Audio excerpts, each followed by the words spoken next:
এই এই ওখানেই দাঁড়াও। কে তুমি? এত রাতে কোথায় যাচ্ছ? আমি আমার রাজ্যে যাচ্ছি, যেতে দাও। রাজ্য? কোন রাজ্য থেকে এসেছো? আর তোমার নাম কি? আমার নাম ভীমা। মালিক, ওর নাম ভীমা।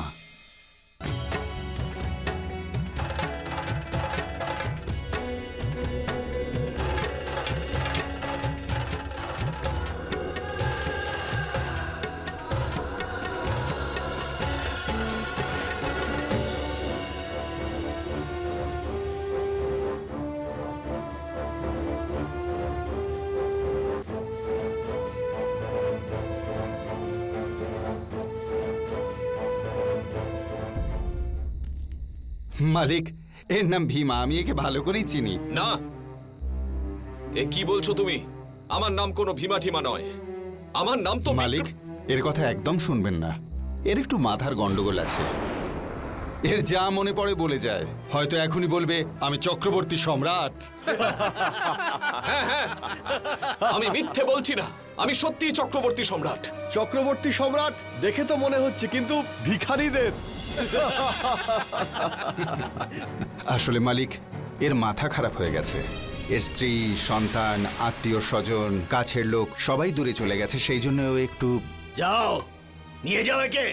আর মনে থাকে যেন, আর যদি এখানে আসো তাহলে মেরে ফেলবো। ধন্যবাদ মালিক। এসো ভীমা, এসো।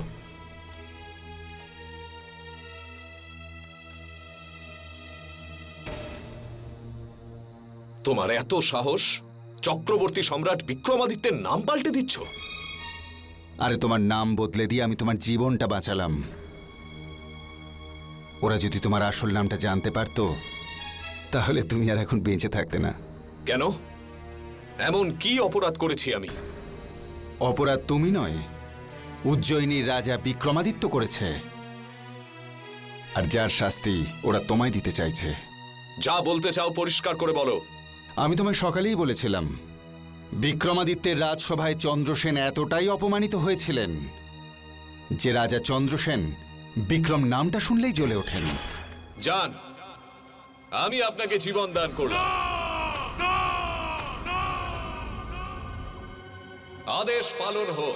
আমি তোমাকে বলে যাচ্ছি যে তুমি তোমার এই সিদ্ধান্তে একদিন আফসোস করবে। বল, তোর নাম কি? বিক্রম কুমার। আর তোর? বিক্রম। মহামন্ত্রী, কাল সকালে এদের সবাইকে ফাঁসিতে চড়িয়ে দাও। ওই নামে তার এত ঘৃণা যে ওনার রাজ্যে বিক্রম নামে যত মানুষ ছিল উনি তাদের শুলে চড়িয়েছেন। আর উনি প্রতিজ্ঞাও করেছেন যে যতদিন না বিক্রমাদিত্যের কাটা মুন্ডু নিজের চোখে দেখছেন, ততদিন পর্যন্ত উনি মুকুট পরবেন না।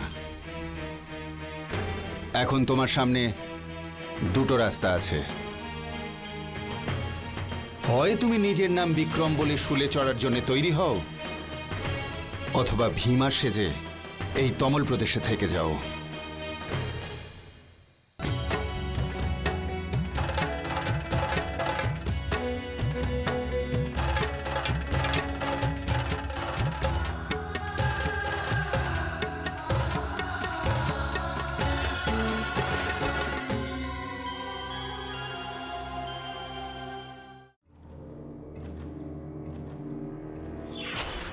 কাকা, আমাকে চন্দন কাঠ দাও।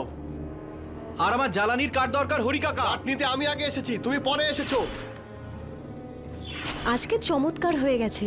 এর আগে এত গ্রাহক কখনো আমাদের দোকানে আসেনি।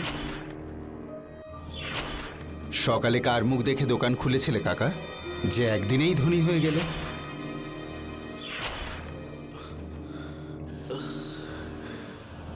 কি বাবা তুমি? আমি কে?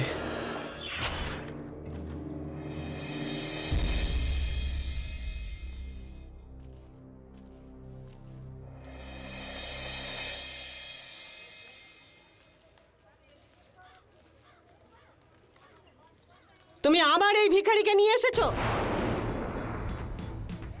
আমি আমি কোনো ভিখিরি নই। তুমি জানো আমি কে? আমি আমার মুখের উপর কথা বলছিস? আমার মুখের উপরে? যা বেরো এখান থেকে, বেরো অপয়া কোথাকার।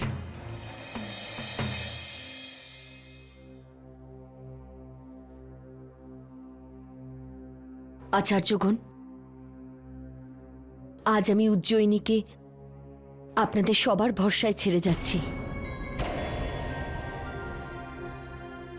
আমার এই বিশ্বাসকে কিছুতেই ভাঙতে দেবেন না। কিন্তু মহারানী, কিচ্ছু শুনতে চাই না আমি। আজ মহাকালও আমার এই সিদ্ধান্তকে বদলাতে পারবেন না। আরে তুমি বুঝতে পারছো না কেন? কাল যে তুমি 2 হাতে মুদ্রা গুনছিলে সেসব ওরই জন্য হয়েছে। কাল সকালে আমি এরই মুখ দেখে দোকান খুলেছিলাম। আচ্ছা, তার মানে হলো এই যে কালকে দোকানের সমস্ত বিক্রি ওর জন্য হয়েছে। হ্যাঁ, সেটাই তো বোঝানোর চেষ্টা করছি। ভেবে দেখো, কালকের আগে আমাদের দোকান থেকে এত কার্ড বিক্রি হয়েছে। আমার কথা শোনো, তুমি একে রেখে দাও, তোমার 2-4টে কাজও করে দেবে। আরে 2-1টা রুটি খেয়ে পড়ে থাকবে এক কোনায়। এত ভাবছো কি? এ হচ্ছে পরশ পাথর, তোমার সমস্ত অভাব ধন দৌলতে পূর্ণ করে দেবে। এই শোনো, দেখো, যদি তুমি এখানে থাকতে চাও তাহলে আমার কথা মতো চলতে হবে। আমি যা বলবো তাই তোমাকে করতে হবে। সূর্য ওঠার আগে তোমাকে ভাটি জ্বালাতে হবে, আর তারপরে জঙ্গলে গিয়ে তোমাকে কাঠ কেটে আনতে হবে। আর হ্যাঁ, সারা দিনে একবারই খেতে পাবে, বুঝেছো তুমি? হ্যাঁ হ্যাঁ, ও সব করবে, তুমি একদম চিন্তা করো না।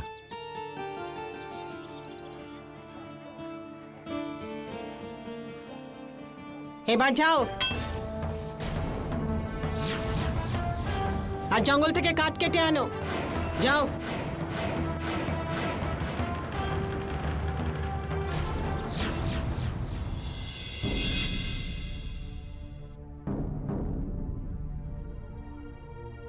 মহারানী, মহারানী! দাঁড়াও, আর এগোবে না। এটা আমার লড়াই, আর আমি এটা একাই লড়ব। তুমি আমার কথা একটু বোঝার চেষ্টা করছো না কেন? এভাবে কোথায় রাস্তায় রাস্তায় ঘুরবে? দেখো, পেট ভরার জন্য 2টো রুটি আর মাথা গোজার জন্য একটা ছাদ তো চাই। যাই হোক না কেন, আমি কাঠ কাটার মতো তুচ্ছ কাজ করব না। ভীমা, সময় সবসময় একরকম থাকে না। সময় এমন একটা কুঠার যে সমস্ত ভালো খারাপ দিনকে কাটিয়ে দেয়। যেটা কাল ছিল সেটা আজ নেই, আর যেটা আজ আছে সেটা কাল থাকবে না। তোমারও সময় একদিন বদলাবে, তারপর তুমি সেটাই করো যেটা তুমি চাও।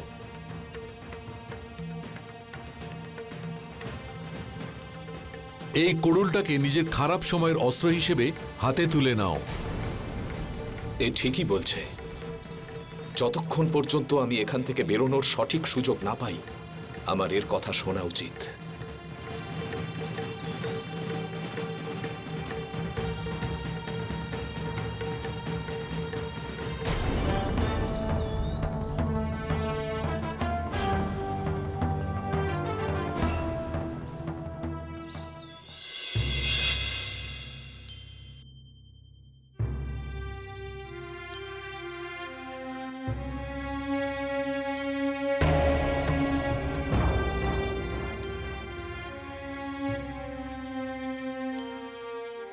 চলো।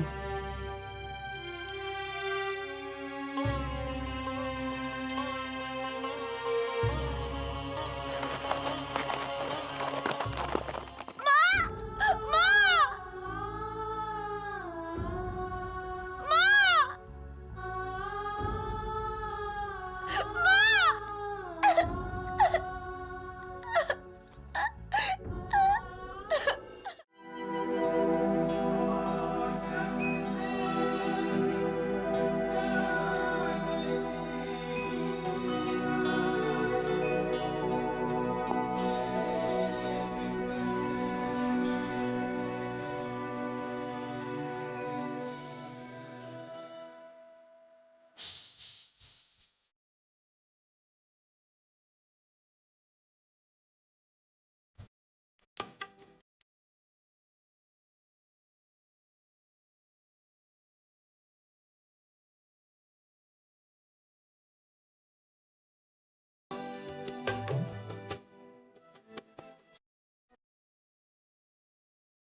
আমি প্রতিজ্ঞা করছি, যতদিন না মহারাজ ফিরে আসবেন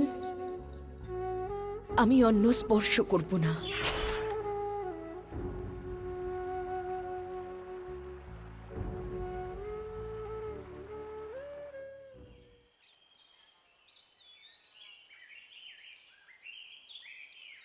প্রণাম দেবী। আমি ঋষি রুদ্রান্তের কাছে এসেছি। আসুন।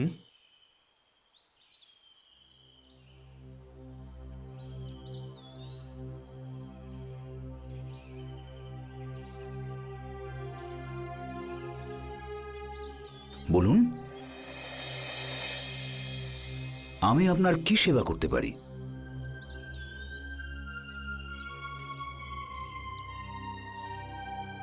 আমার স্বামী খুব বিপদের মধ্যে আছেন। কি হয়েছে আপনার স্বামীর? আমার স্বামীর ওপর শনিদেবের সাড়ে সাথী শুরু হয়ে গেছে, আর যবে থেকে সাড়ে সাথী শুরু হয়েছে তবে থেকেই উনি নিখোঁজ। মহর্ষি, শুধু আপনি আমায় সাহায্য করতে পারেন, শুধু আপনি। আপনি ধৈর্য ধরুন। শনিদেবের দরবারে যারাই আসেন তারা খালি হাতে কখনো ফেরেন না। ওনার কাছে যারাই কিছু প্রার্থনা করেন শনিদেব ওদের সবার মনস্কামনা পূরণ করেন। আপনি কোথা থেকে এসেছেন? আমি মদন লেখা। কি? মদন লেখা? সম্রাট চন্দ্রগুপ্ত বিক্রমাদিত্যের সহধর্মিণী? মহারানী, চলে যান মহারানী, চলে যান। এখনই উজ্জয়িনী ফিরে যান। যেখানে আমার আরাধ্য দেবতার অপমান হয়েছে সেই রাজ্যের কারোর সঙ্গে আমি কোনো সম্পর্ক রাখতে চাই না। চলে যান। এরকম বলবেন না মহর্ষি। আপনার কাছে উজ্জয়িনীর মহারানী নয়, একজন স্ত্রী এসেছে, এক সাধারণ স্ত্রী। আর এই হতভাগী তার স্বামীর জন্য আপনার কাছে ভিক্ষা চাইছে। আর আমি ততক্ষণ এখান থেকে যাব না যতক্ষণ না আপনি আমার ওপর দয়া করছেন। আমার কাছে চোখের জল ফেলে কোনো লাভ হবে না মহারানী। রাজা বিক্রমাদিত্য শনিদেবের অপমান করেছেন, ওনাকে এর শাস্তি অবশ্যই পেতে হবে। চলে যান।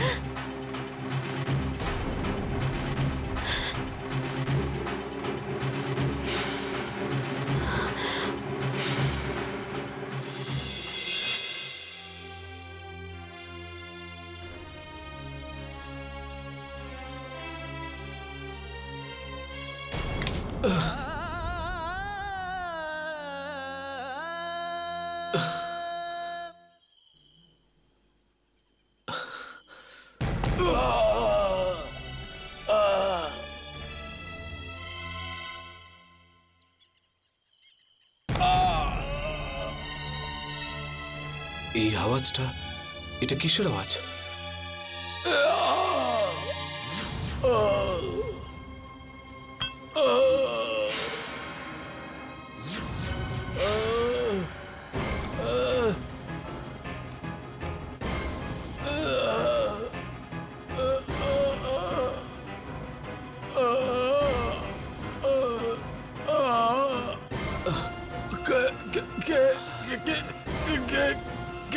কে তুমি?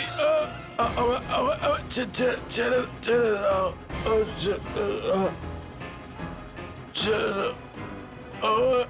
আমায় ছেড়ে দাও, ছেড়ে দাও, আমায় মরতে দাও, মরতে দাও।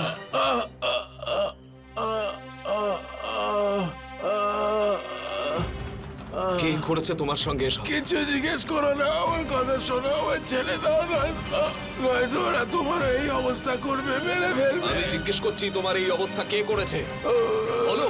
আমি রাজদণ্ড পেয়েছি, রাজদণ্ড। রাজদণ্ড? কি করেছিলে তুমি? আমার আমার আমার অপরাধ শুধু এই ছিল যে মহারাজ চন্দ্রসেনকে